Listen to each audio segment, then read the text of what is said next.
Welcome back to the D5 Football YouTube channel. This week we're speaking to Abdulai Baggie of Eastleigh. How you doing, mate? Yeah, good. Thank you. Yourself? Yep, I'm good as well. We're going to have a chat about his footballing career in League One, League Two, National League, and just sort of leagues in general. First question we always ask: how did you get into football?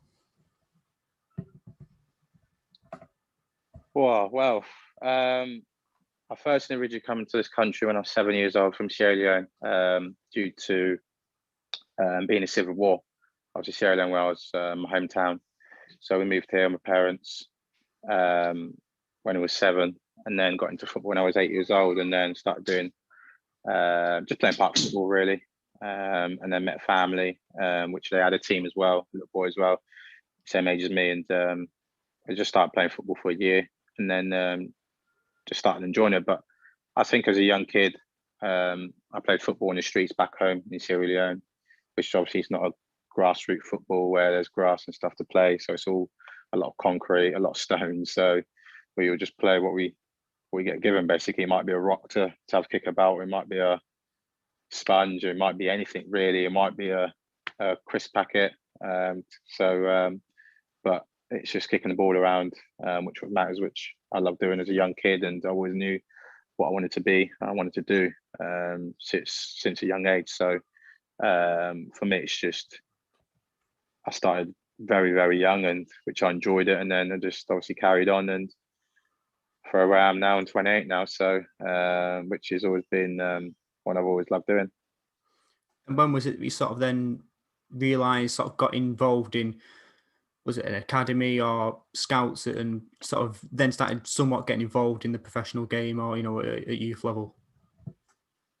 Yeah, I originally came to the country when I was 7, I briefly just said, and then within that year, in pretty much having a kick about for a year in a team, which had done like, obviously tournaments and stuff for a year, and then I got picked up by Southampton as a young kid at 8 years old, and then from then on, 8 years old, I was in the academy since the age of 18. So I got since I got pro contract. So which has always been a very, very strict from the age of 8 till right through my career. And I think once you're in the academy, you don't really think about it really. There's a lot of sacrifice, a lot of traveling, but it's one I haven't looked back on really. And sometimes I don't really chance to sit down and have a think. Wow, it's been a journey. And one I did love at Southampton, very good setup. But I was originally I lived in Reading, and I was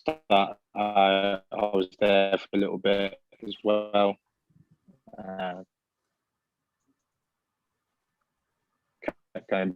End up staying at Reading, which was only 10 minutes down the road from me. But Southampton was a very hub for producing players, and the facilities is top notch as well.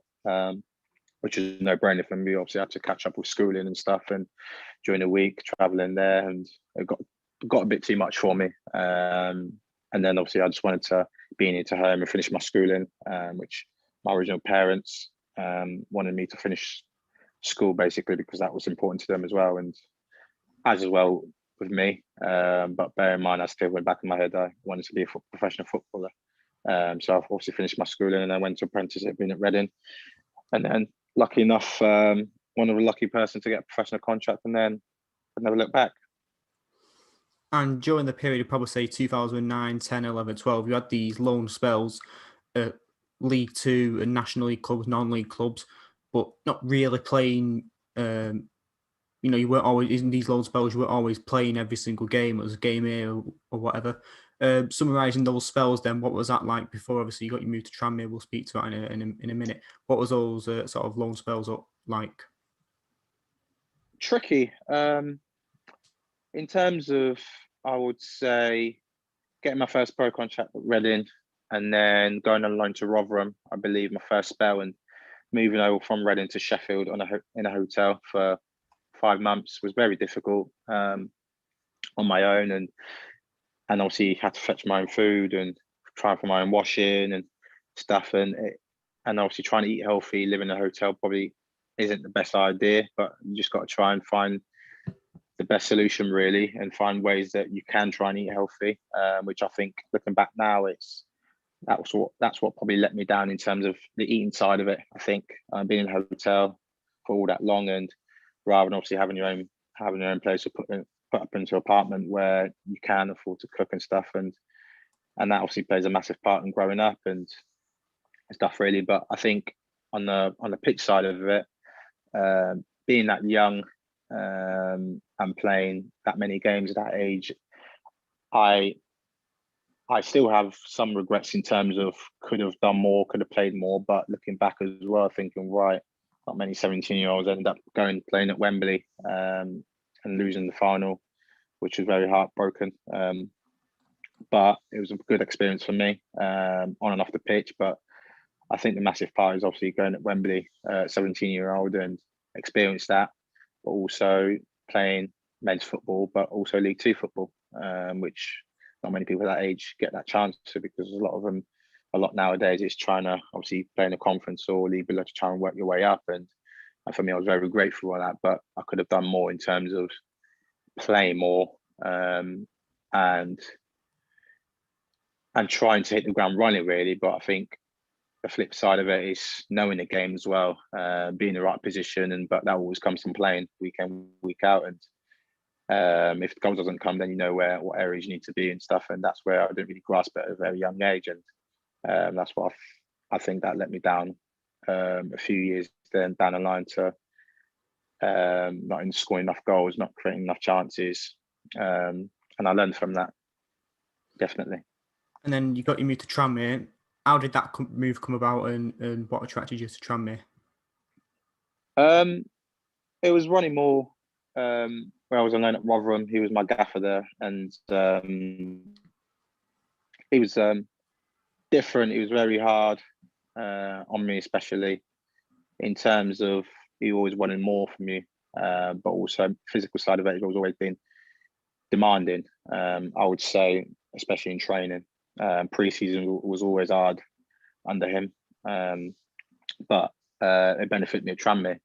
So I was there. I got released at Reading after my first year pro, and I lost my way a little bit because it's very difficult as every young kid. It's released, and I didn't really enjoy football for 8 months really to a year, thinking about what football was going to work out. Do I have to find a job? Bear in mind, I was still 18, so all things that I was playing through my head really, and obviously having a girlfriend as well was quite difficult. And it all came to mind really, and I didn't know what I wanted to do, and so I stuck by it through a difficult time, and I rang them up and said, look, I'm looking to get back onto to football again, and is it possibly a chance for me to come and train? So I did in the end. Went on trial for 2 weeks, really 3 weeks, I would say. That was difficult as well, just purely because of I didn't really know anyone. I was down Bournemouth and then end up moving to Liverpool, really, Tranmere side of it, and just living in a hotel again for 3 weeks and not knowing your destiny, where it's going to be, because there's a risk going on trial, and obviously I have to spend my own money there and living, eating every single day, hotel. And it was a lot of money where I didn't know where I was going to reap the rewards at the end of it. But it was a risk that I took, and luckily it paid off. So I got 1 year deal there up at Tranmere, done really well, played 35 to 40 games, started pretty much quite a lot of games. Ended up playing at Villa Park as well in the cup game as well, which was a massive achievement for me. And then done well that season and got a 2 year deal. And then the first year we done really well. We was top for, I would say, about 15 games, top of League One. And that was one of my highlights of my career, I would say. And then obviously ended up losing to Bournemouth when Eddie Howe came back away. We lost that game. We was winning 1-0 at half time. We lost 2-1. And we thought we was going to go on and win that league that season, really. We had a very strong side and a very energetic side as well. A lot of pace, a lot of people scoring goals. And then we had a few injuries as well, so it knocked us down a little bit. And but personally, I done well with that season, got a 2 year pro, and then end up living up there getting a place of my own, which was a massive change for me as well.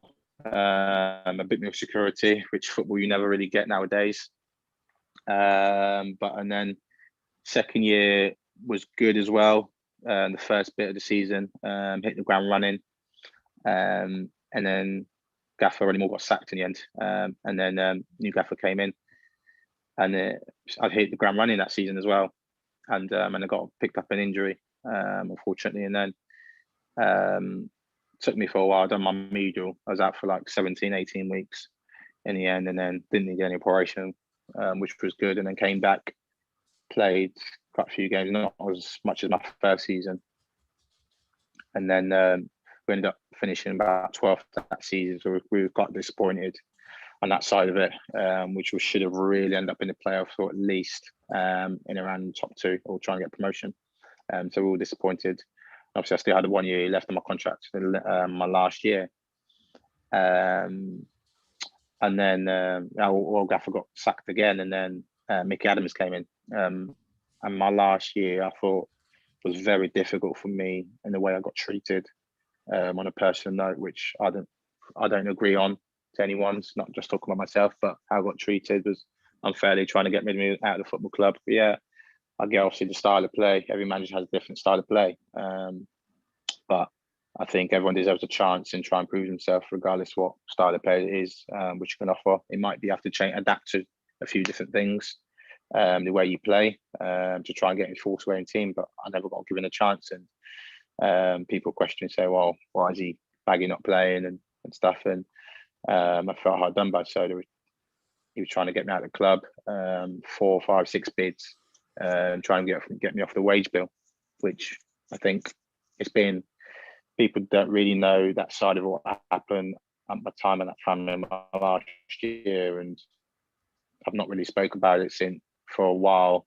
I try not to think about it because that was my hardest year really of football, tough times, and sure get a fair chance. And I was training on my own, I was training with the kids, and I was running every single day, for me to break, basically, in terms of trying to leave the football club, which obviously I was quite strong and willing to try and prove myself, and I wasn't going anywhere. Obviously, they were trying to limit me in terms of the budget to try and take a pay cut, which I didn't, because obviously I had a family and I had bills to pay. So in the end, I just took it mentally side of it, because I couldn't cope with the way I was getting treated, being in different change rooms of my own. So I had to leave, and then again, I fell out of love for football for a year and a half, 2 years really.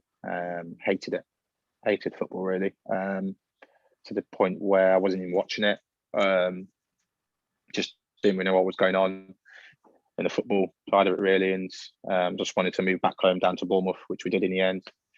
And then that was difficult as well, because I think after leaving Tranmere, I ended up at Stockport in the end, part-time.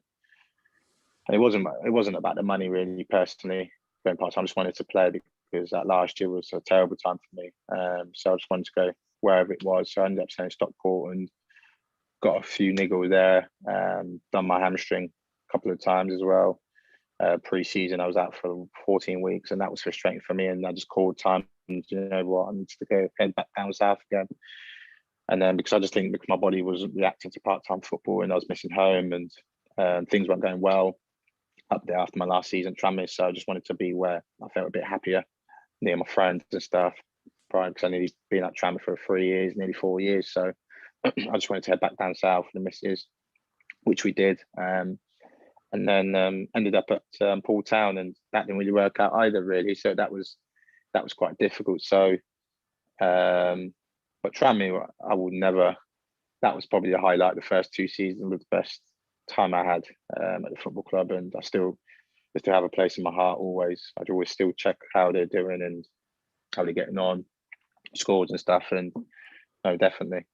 You said there you moved down south because you wanted to get back near your friends and get back playing. Then you got to move to Weymouth. How did that come about? I was playing at Poole for a little bit. I was in and out of the team, to be fair, and we didn't really see eye to eye with the manager. And the style of football that he played was totally different to me. I had to play football on the floor and pass and move and stuff, and they wanted to play a bit longer. And physically, I wasn't really there, so it wasn't my type of game. And he wanted me to go for headers and stuff. And obviously, we try my best as I can, my height and stuff, but I can never guarantee winning headers and stuff. So for me, it was always the ball down on the floor. So I ended up leaving. He released me in the end, which was quite tough because obviously after that, you didn't know where to go because obviously being professional football for all this time and then going to part-time didn't work out. Stockport went part-time, which are a big club for a part-time club, and obviously they're now in the conference doing really well. And then ended up at Poole and a league below, which obviously that didn't work out. So you think, well, what's next for me really? And I thought about obviously quitting football. If not, I'm not going to lie. Was that the end of for me? Was there a way back up again? Because I think that was always the lowest really of the level that I was used to being playing, and obviously the money also wasn't there and stuff really. But the main priority was playing, but I wasn't even playing there, so I didn't really know where to go really. So I ended up got released, and then a few days later I got a phone call from Mount Moseley at Weymouth, who took the job probably about 4 months before that. Big club for that league as well and for that level. He's obviously, I met with him, he was a really nice guy, top man. Still speak to him now. He just said to me, look, just come in, just enjoying football, because I told him the experience I've had ever leaving professional football and leaving Tranmere and Poole, and I don't want to end up where I am. I just want to play games and stuff and enjoy it. And obviously the style of play, what he said, what he wanted to do, what his plans were in 3 years' time, and what the ambitions were. And I was very happy on what the direction he was taking and what he was trying to do. So I wanted to be part of that. And then I jumped in within 3 or 4 months within the season, hit the ground running, done well, playing every game. My numbers weren't that great the first season, but I'm glad to play a lot of games, about 30 games that season. And then the following season, I played pretty much every single game, started every single game. My numbers went quite up again. Chances created were okay, to be fair. Got about 4 or 5 goals out of 50 games, which for me as a winger wasn't really good enough. And obviously I had my few barneys and stuff about that. But looking back now, I think he was right to say that. So obviously I had to improve on that to where I need to get to. Because obviously thinking, well, the only way we'll back up was for me to score goals and create goals. And that's what you get judged on. Yeah, we can all run, we can all work hard. But I think the massive part of football is creating and scoring. That's what wingers and strikers and forwards get judged on. But the other side of it, it's a given basically. So I had to find a way and think, right, how am I going to score goals? How am I going to get in the areas? So mentally I had to be very, very tough on myself and realise the reality basically said, you know what, try and stop being a Mr. Nice Guy and try and be a bit more selfish, which I think looking back all my career, I've not been selfish and been very self-minded myself, you know what, be a bit more ruthless. And then my last season, ended up scoring 11 goals and then creating 17 assists. So it was always in my head, I can do it. It's just a matter of being hard on myself and being very judgmental in terms of I want to do better for myself and I want to play as high as I can where I need to be. And then that season, we ended up getting promoted from the Southern Prem first season, and then the second season we get promoted from the Conference South, which I didn't end up finishing at the football club because obviously COVID hit, which I was gutted by. But obviously Eastleigh came in for me, and it was difficult because I had a decision I had to make across my family, the age I was, 27, and what was opportunity for me, because I was thinking if I got injured, then the opportunity won't be there. A few teams came in, were interested, but I think I wanted to be near to home as well with my family and start enjoying and playing again. And obviously I wanted to complete the season with Weymouth. Of course, that was a difficult decision I had to take, but obviously they ended up getting promoted in the end, which I'm very pleased about. But still in the back of my mind, I was a bit gutted I didn't finish it, but I had to think about myself and my family, what was best really. And I think if anything would have happened, touch wood, and I would have got injured and stuff, I think the opportunity would have been there. I would have ended up beating myself up. So now looking back, I don't have any regrets at all. It was the right decision. So, but I'm so glad they managed to obviously to get through the playoffs and winning on penalties against Dartford. And as well, I think there was a 17-18 season taking back to, I think, in your first season. There was some kind of crazy sort of scenario at the end of the season when you had about 5 teams who were all on above or near 100 points. We've got it here, 113, 100, 99, 97, and 97, obviously, in fifth. That's for a 46-game season. Now, I very rarely see one team on 97 or above that to get 5 on it and 113. Yeah. What was that like? Why did that happen? Was it just a case of there were lots of teams who were down near the bottom and just teams running away with it? Yeah.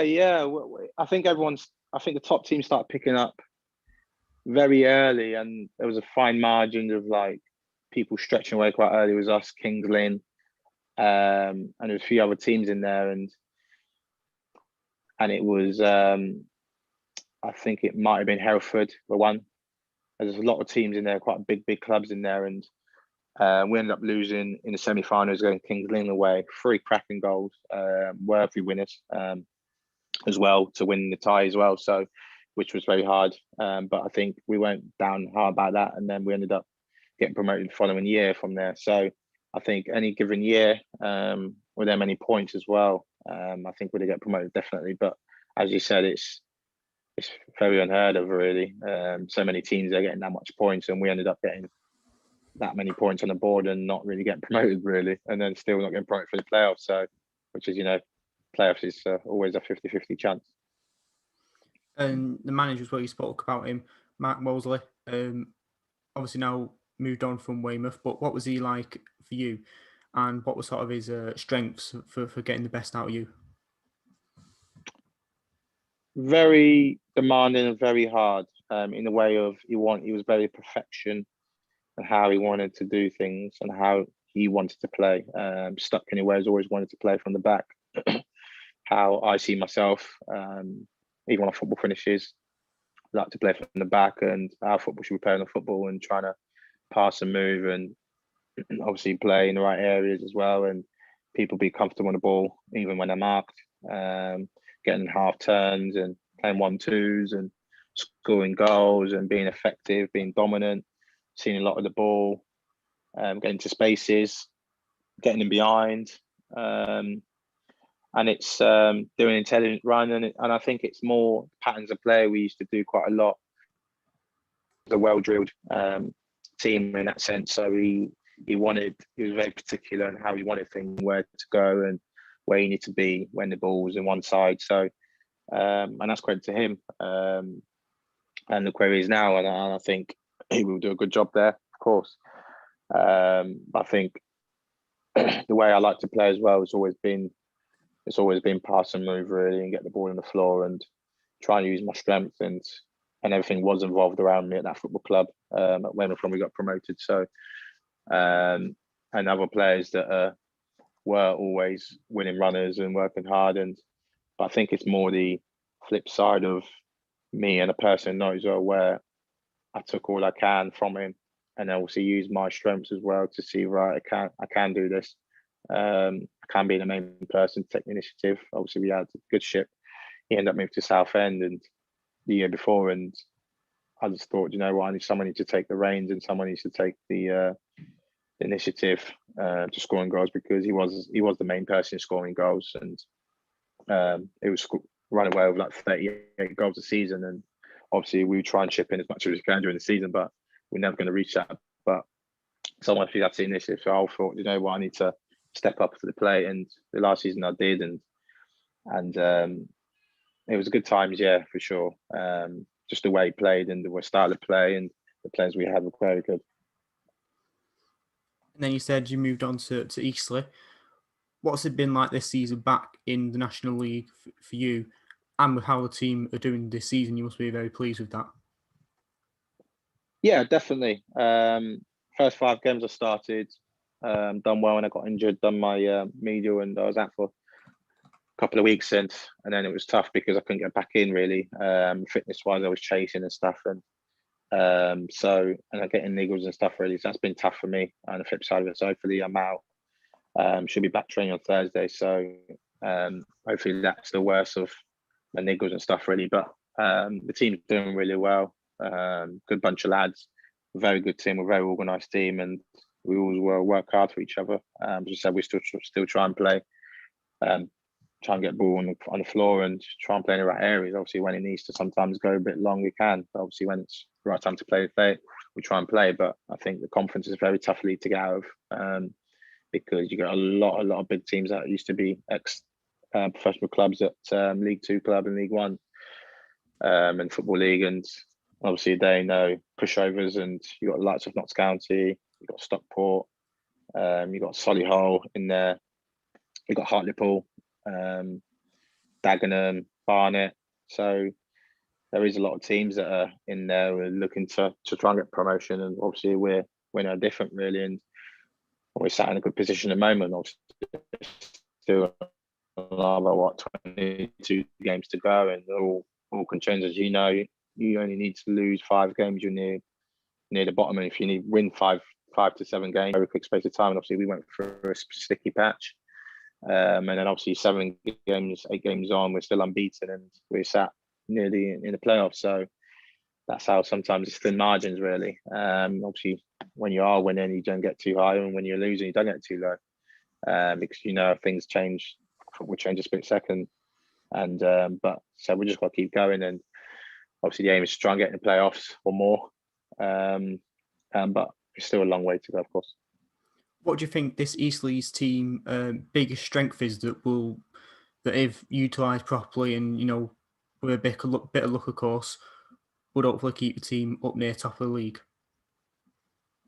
I would say we've got a very good mixture between youth and experience, in terms of fresh young legs that winning run, want to run, want to work hard, and want to prove himself. And because also we've got a few players that are been in lower leagues as well, like me, to try and prove themselves to prove. So, but they're doing that now. We've got a very good young bunch of lads, obviously, and then we've got the experienced lads like myself and a few others that are in there that've been there, done that as well, and to try and help the young lads through. But also, I think it's the know-how as well in that league, because there is a lot of experienced teams that been there, done that as well. So, but I think we've got a good, very mixture, and a very good dressing room as well.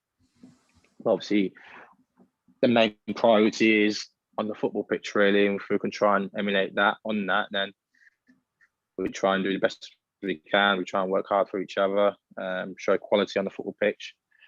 Then who knows what comes to the end of the season? As I said, it's a long old slug in that league. There's so many games, there's so many different pitches, heavy pitches, nice pitches, and it's all different. They all come with different tests, really. And Tuesday night, away to say Hartlepool, for instance, or Chesterfield, it's always going to be hard to sort of games you try and grind out and try and do the best performance as you can. But if we can do that, then it gives you the best opportunity to come in the season. We've got some quick fire questions now. Best player you've played with on your team? The team best player I've played in the teams that I've played for? Yeah, on your team. Or now? Through the whole career. Right now? Whole career.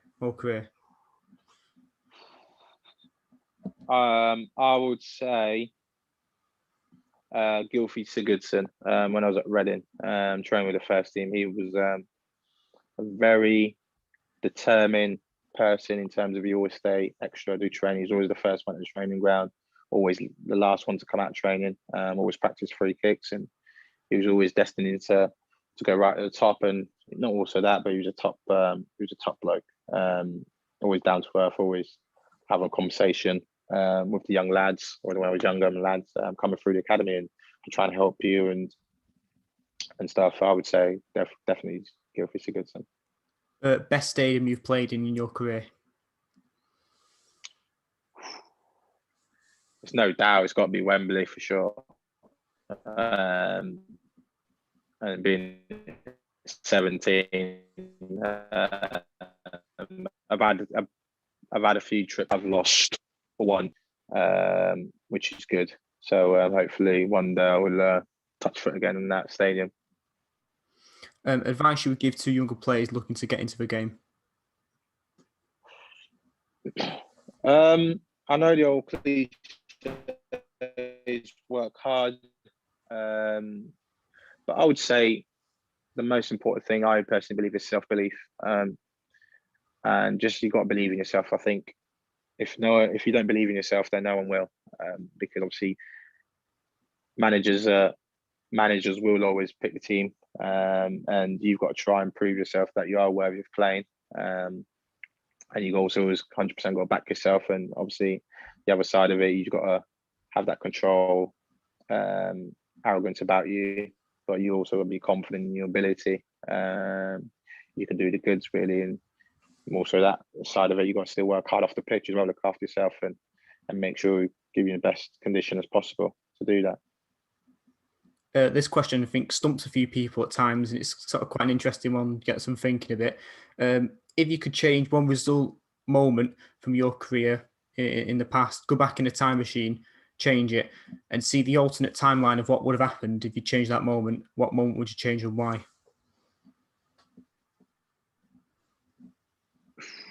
Ooh, wow. Very good question. I would say after leaving Tranmere, I wish I probably should have stayed full time, just purely because of, I think, not saying I didn't have a great time at Stockport. I think my body didn't really get used to adapting to being part time for a while, after being professional all my career really, and obviously eating different times and training different night training in the evenings and stuff, where you're used to training every single morning, every single day, being the same routine every single day since the age of 16, really, being an apprentice. So that was, I would say that, to give me the best opportunity. Probably it could have done, but probably a bit slower than what my career would have took off. But I think it probably would have helped a little bit more being every single day training, I would say. There we go. That's all our questions done. I want to say thanks to everybody for tuning in and having a listen if you watch through all this. And just a reminder for everybody watching, if you want to see more of these types of interviews with players, and we also got interviews with fans and stuff like that, be sure to subscribe on the channel. And that lets us know basically that you like what we're doing, and we're going to keep making more of them. And thanks to you, mate, for taking time out and coming on and having a chat and giving the fans obviously something to listen to and a bit of an insight in, obviously. Especially during times when they can't be at the ground and everything like that. So thanks for you for taking time out, and wish Eastleigh all the best for the rest of this season.